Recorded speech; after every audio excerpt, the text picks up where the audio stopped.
cardenal decano, Angelo Sodano, que es uno de los dos que han llamado al altar, está diciendo la oración del recuerdo de la venida del Espíritu Santo sobre las ofrendas, que se llama la anamnesis. Y enseguida será el otro cardenal, el cardenal Giovanni Battista Re. Son los dos cardenales de mayor tradición, los de mayor rango en el orden de los obispos. Y ahora está diciendo la otra oración después de la consagración, en que invoca la bendición sobre el Papa Francisco, sobre todo el orden de los obispos, el clero y todo el pueblo fiel. Y ahora pide al Señor que sea propicio a toda la familia humana, todas las personas que se han disperso por el mundo, para que Dios los sepa unir. Es una oración especialmente ecuménica, y si tenemos en cuenta que San Juan XXIII fue el Papa que dio una nueva imagen y relanzó verdaderamente en la Iglesia después de 4 siglos en que se había estancado totalmente para casi el diálogo ecuménico, es una oración especialmente significativa.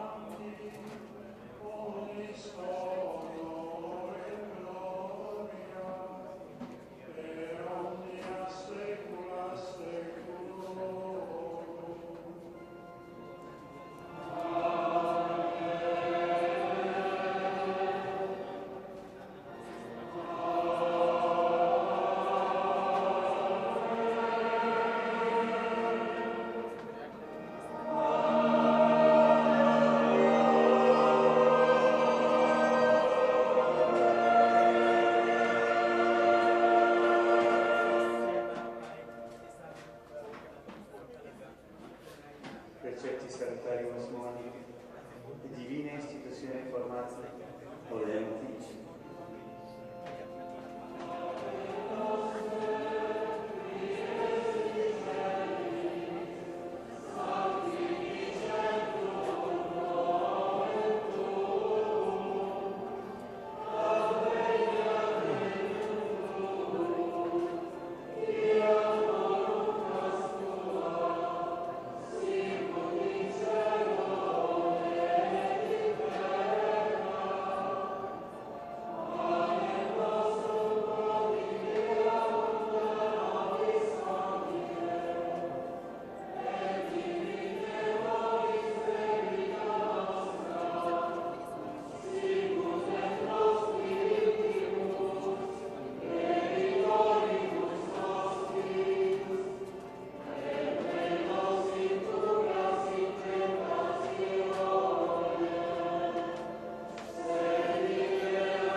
Pacem carinco vobis, pacem meam do vobis.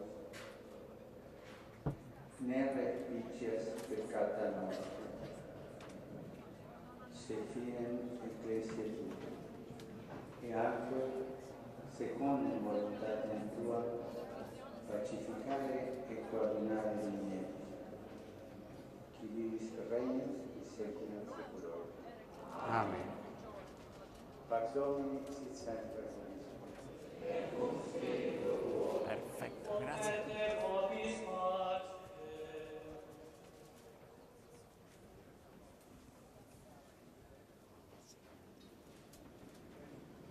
Tenemos ahora, en este momento, los casi 1000 sacerdotes que tienen los copones con las hostias, se distribuirán por toda la plaza llevando la Sagrada Comunión. La gente podrá distinguirlos. Aquí está el cardenal Stanisław Diewicz, arzobispo de Cracovia, que era uno de los 4 que estaba con el Santo Padre en el altar. Y ahora los otros cardenales que están dando la paz al Papa Emérito Benedicto XVI. Los fieles podrán distinguir a los sacerdotes que distribuyen la comunión porque irán acompañados por un acólito con un paraguas con el color del Vaticano, al menos los que alcanzan, porque se ve que no hay paraguas para todos.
Ahora sí se han repartido los sacerdotes, primero están todavía moviéndose por lo que es la plaza de San Pedro y están por ingresar aquí a la plaza Pío XII.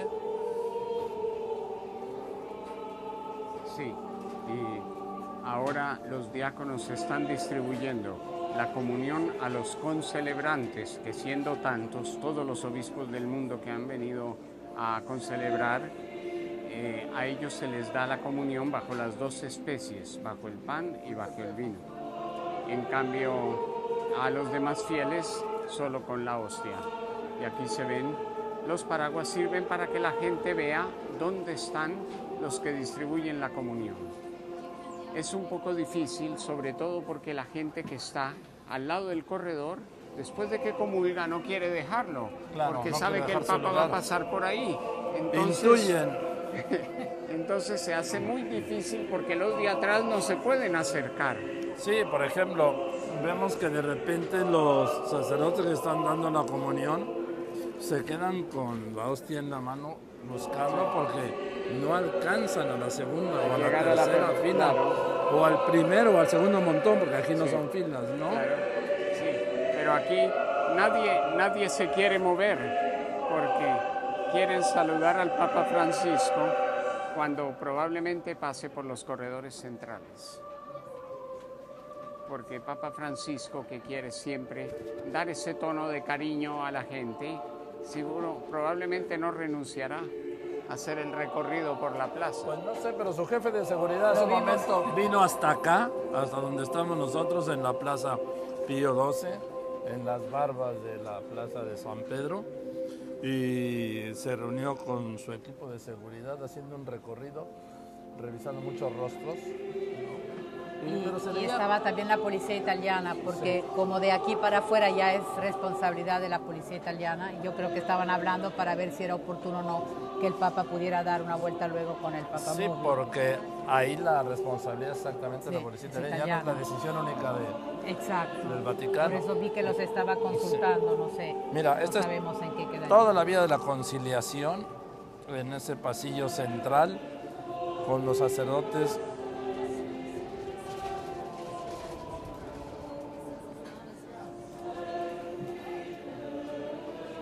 El Papa ha tomado la costumbre de no dar la comunión más que a un En la grupo mano, de sí. sacerdotes, Claro. no la da a los fieles y Sí. pregunté por qué y me decía que no quiere hacer distinciones, no quiere que haya como privilegiados que Claro. tomen la comunión de sus manos y otros no, entonces Papa solo ha se la da. renunciado a esa Exacto, costumbre. se la da a los sacerdotes alrededor del altar y ya. Porque efectivamente antes era un grupo muy selecto, Sí. Exacto. la Secretaría de Estado y algunas otras instancias. había del poder. recomendado. Sí, Siempre 40 o 50 personas No en más. cada ceremonia podían recibir la comunión del Santo Padre. Ahora Papa Francisco ha renunciado totalmente.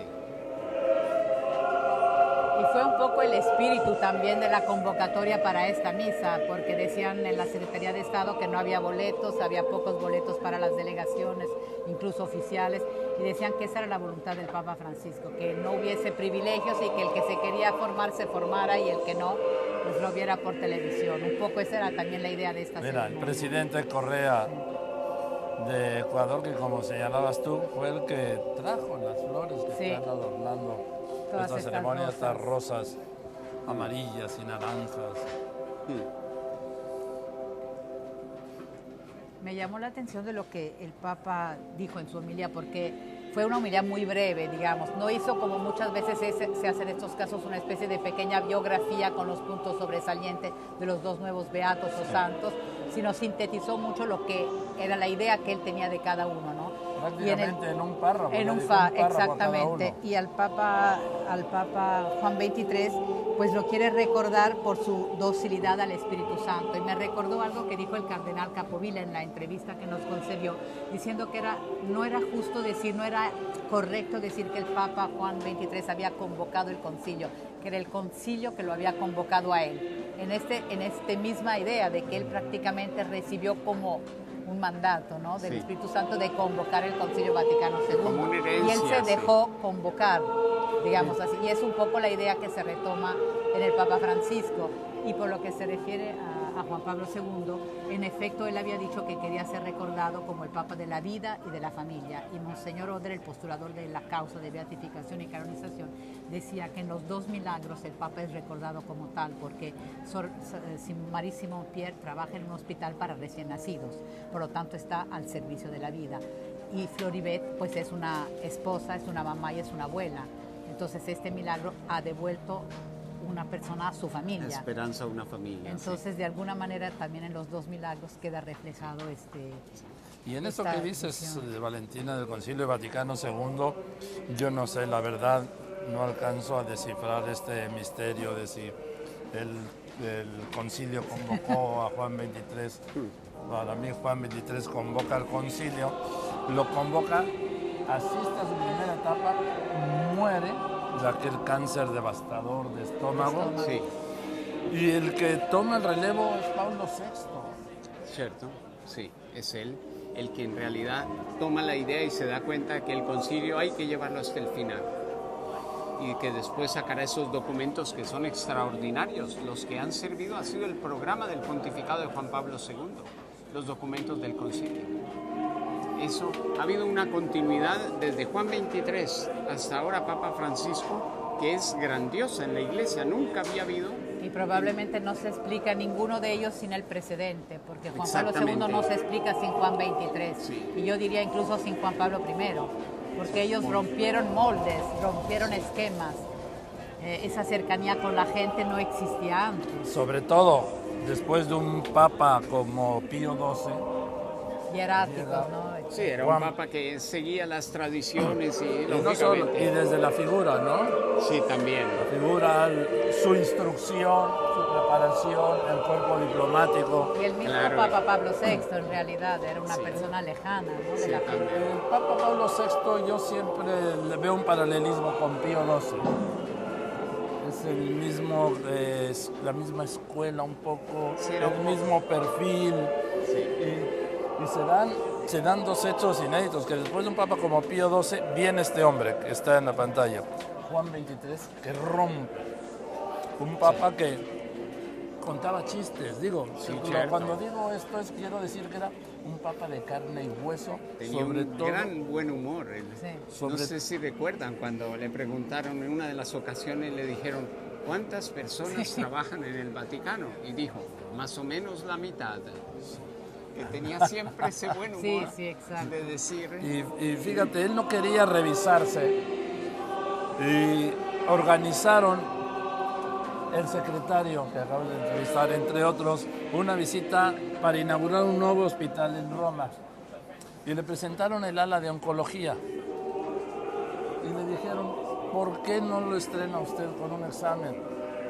Que todo esto lo organizó su secretario y dos personas más muy cercanas que estaban realmente muy preocupados, incluso su médico, por el estado de salud, porque un médico puede detectar a la vista que hay un problema de salud de cáncer, ¿sí?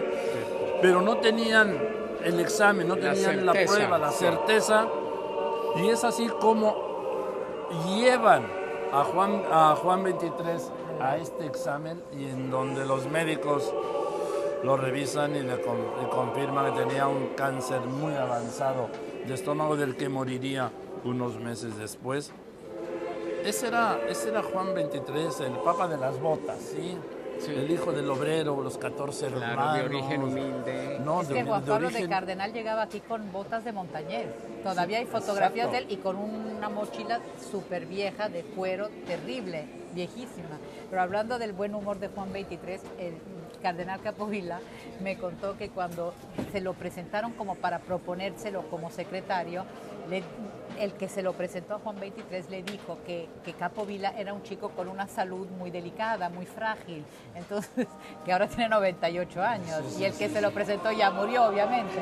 Y entonces Juan XXIII le dijo, bueno, pues si es así, significa que estará un poco conmigo, trabajará un poco para mí, luego se irá al paraíso. ¿Cuál es el problema? Y pues resulta que ha sobrevivido a todos, porque tiene 98 años y está perfecto. Digo, frágil, él hoy no está aquí, está siguiendo por televisión porque tampoco pudo venir cuando el Papa Francisco lo nombró cardenal, pero... ¿Que lo acaba de nombrar? Exacto, lo acaba de nombrar, no pudo venir, pero bueno, es una persona que está dentro de sus limitaciones de la edad, está bien y sobre todo muy lúcido y con una memoria impresionante. Sí, yo está para cumplir 99 ahora. Cuando vi la entrevista que te dio Valentina, me sorprendió que este hombre haya sido el secretario y el más cercano de Juan XXIII y estaba hablando contigo en el año 2014. Sí, increíble, increíble. Y lo que me gustó mucho cuando hubo una rueda de prensa y aquí en el centro de prensa en estos días nos han ido presentando a todos los protagonistas, digamos, las personas más cercanas a los dos papas. Entonces él se enlazó y lo que me gustó muchísimo fue como muy generoso porque en lugar de hablar solo de Juan XXIII a la prensa mundial, habló de Juan XXIII y de su experiencia con Juan Pablo II y de todos los puntos de similitud que había entre estos dos papas, como diciendo que eran dos papas que unían a la Iglesia y no esta contraposición que, digamos, en ciertos medios se ha querido evidenciar entre ellos. Y eso me pareció muy llamativo.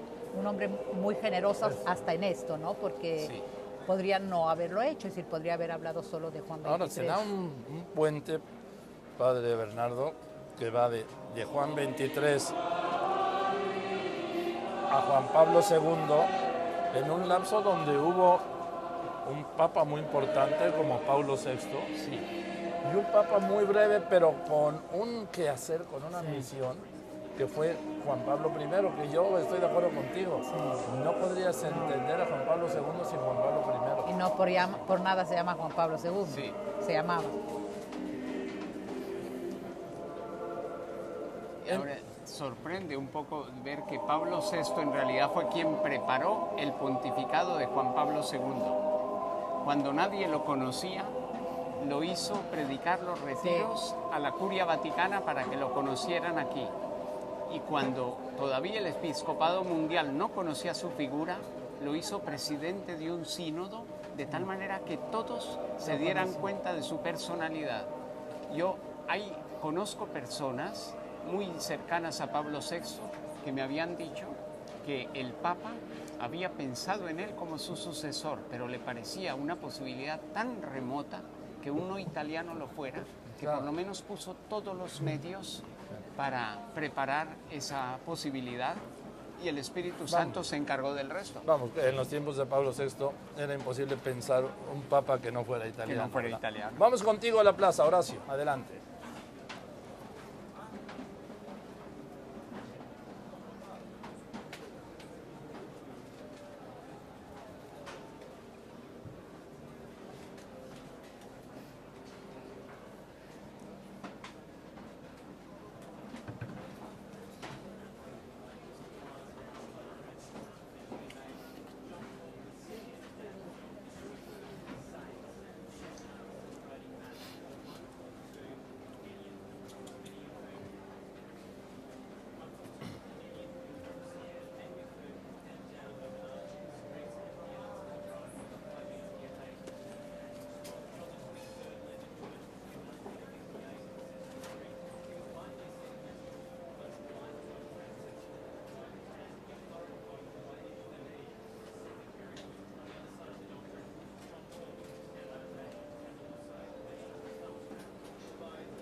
Me pareció ver a, gracias Horacio, me pareció ver a Francisco Olvera, el gobernador de Hidalgo, y su esposa en la parte de la sillería.